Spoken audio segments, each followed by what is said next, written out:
दोस्तों आज के इस इंटरेस्टिंग वीडियो में आज हम ग्रीन हाउस इफेक्ट पर बात करेंगे। पृथ्वी पर मौजूद वातावरण ग्रीन हाउस की सतह के रूप में कार्य करता है।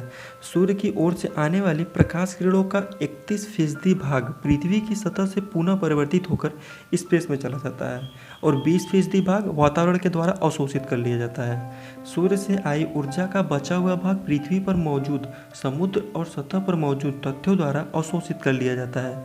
फिर इसे ऊष्मा यानी हीट में परिवर्तित किया जाता है, जो पृथ्वी की सतह और ऊपर मौजूद हवाओं को गर्म बनाए रखता है। पृथ्वी के वातावरण में मौजूद कुछ खास गैसें ग्रीन हाउस की सतह के रूप में कार्य करती हैं और हीट को पृथ्वी पर बांधे रखती हैं। ग्रीन हाउस प्रभाव क्या है? ग्रीन हाउस प्रभाव एक प्राकृतिक घटना है जो पृथ्वी की सतह को गर्म बनाए रखने में मदद करती है और इसी कारण पृथ्वी पर जीवन संभव हो पाया है। ग्रीन हाउस में सूर्य की ओर से आने वाली ऊर्जा प्रकाश किरणों के रूप में एक सतह या कवर को पार करके ग्रीन हाउस तक आती है। सूर्य से आने वाली ऊर्जा का कुछ भाग मिट्टी, पेड़ पौधे और ग्रीन हाउस के अन्य साधनों द्वारा अवशोषित कर लिया जाता है। इस अवशोषित ऊर्जा का अधिकतर भाग ऊष्मा यानी हीट में परिवर्तित हो जाता है, जो ग्रीन हाउस को गर्म बनाए रखता है। ग्रीन हाउस में उपस्थित गैसें ऊष्मा को अवशोषित करती हैं, जिससे पृथ्वी का तापमान बढ़ जाता है और दूसरे ग्रहों की तुलना में पृथ्वी पर जीवन संभव हो पाता है। सबसे जरूरी ग्रीन हाउस गैस पानी से उत्पन्न वाष्प है और ग्रीन हाउस प्रभाव में यह सबसे अधिक उपयोगी होता है।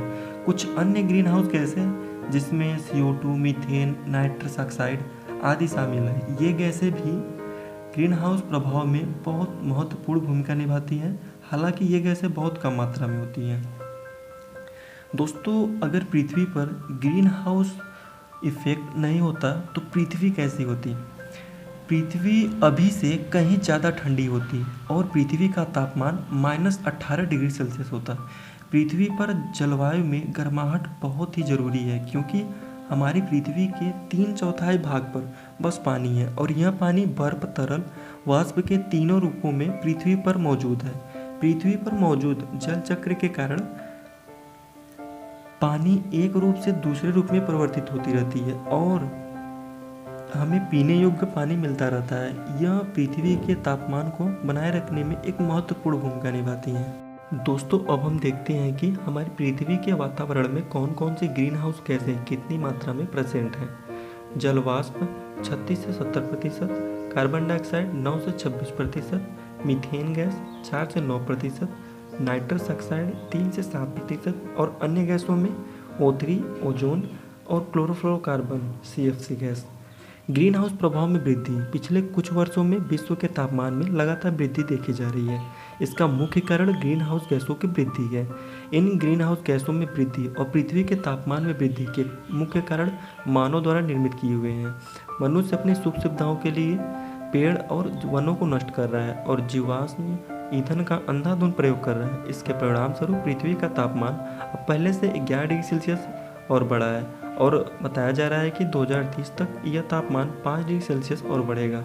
दोस्तों, अब देखते हैं ग्रीन हाउस इफेक्ट के कारण कौन कौन सी समस्या सामने आ रही है। ग्रीन हाउस इफेक्ट के कारण जलवायु परिवर्तन का समस्या बढ़ता जा रहा है। जलवायु में हुआ परिवर्तन पृथ्वी और इस पर उपस्थित जीवों के लिए अत्यंत खतरनाक है।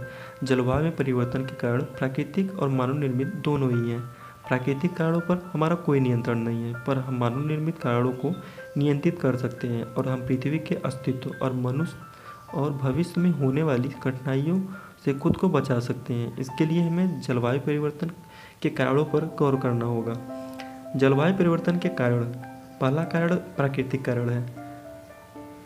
प्राकृतिक कारण में महाद्वीपों का खिसकना, ज्वालामुखी, समुद्री तरंगे हैं।